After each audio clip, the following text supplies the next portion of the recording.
और देखो गुरु की बहुत महिमा है यार, बिन गुरु के कुछ नहीं होता। और आपके पास देखो, आज अगर आपने गुरु बनाया है ना, रोहित को बनाया, जो भी आपकी फैकल्टी हैं, जो भी आपके टीचर हैं, गुरु का बहुत बड़ा रोल है। उसके रोल के बिना कुछ नहीं होता। एक कहानी के साथ मैं आज को समाप्त करता हूँ सेशन को। स्पिरिचुअल कहानी है, क्योंकि मैं स्पिरिचुअली बहुत पढ़ता रहता हूँ, तो मैं कोशिश करता हूँ सुनाऊँ, माहौल देख के सुनाता हूँ कभी कभी। अब स्टूडेंट्स हैं तो मैं सोचता हूँ सुनाऊँ कि ना सुनाऊँ, उनको समझ में आएगा कि नहीं आएगा। लेकिन आप स्टूडेंट्स तो लग रहे हैं, लेकिन मैच्योर स्टूडेंट्स लग रहे हैं मुझे यार, और मेरे मतलब के लग रहे हैं। मैं आपको देख रहा हूं तो मुझे लग रहा है मेरे टक्कर के हैं भाई, तेरे टक्कर के हैं ये हैं। तो जब महाभारत का युद्ध, महाभारत देखिए आप लोगों ने, जब महाभारत का युद्ध हुआ तो सबसे भीषण युद्ध था कर्ण और अर्जुन का। सबसे खतरनाक लड़ाई थी वो।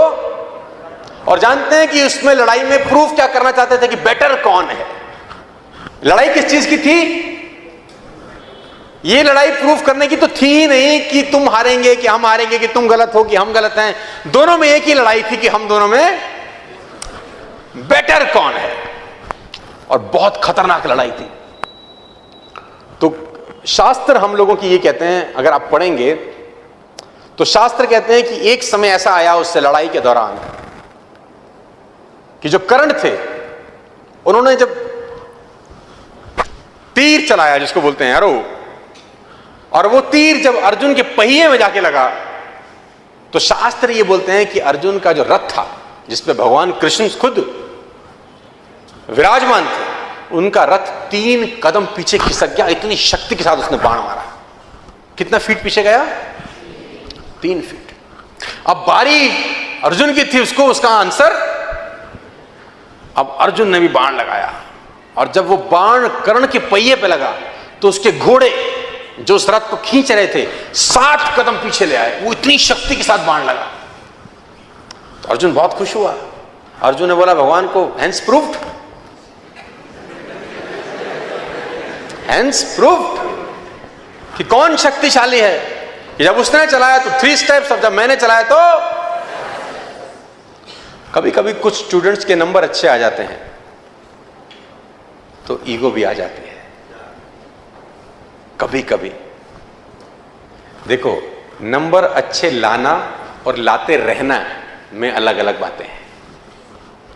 लाना और लाते रहना दोनों अलग अलग बातें हैं।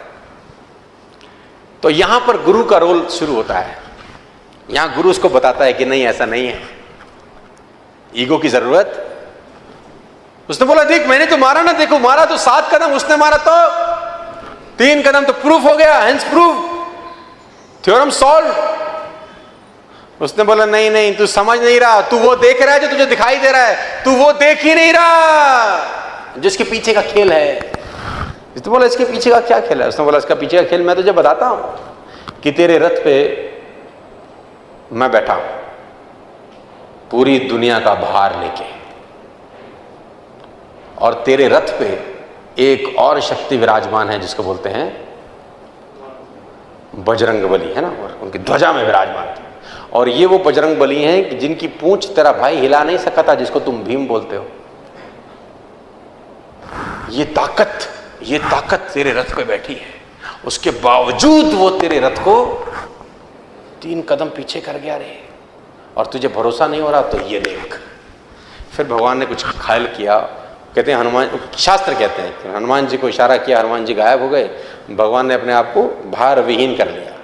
अब जब कर्ण ने अगला तीर चलाया तो उसका तीर रथ को आकाश में ले गया। तो भगवान ने बोला इसीलिए गुरु की जरूरत रहती है कि चेला उड़े नहीं फालतू फंड में।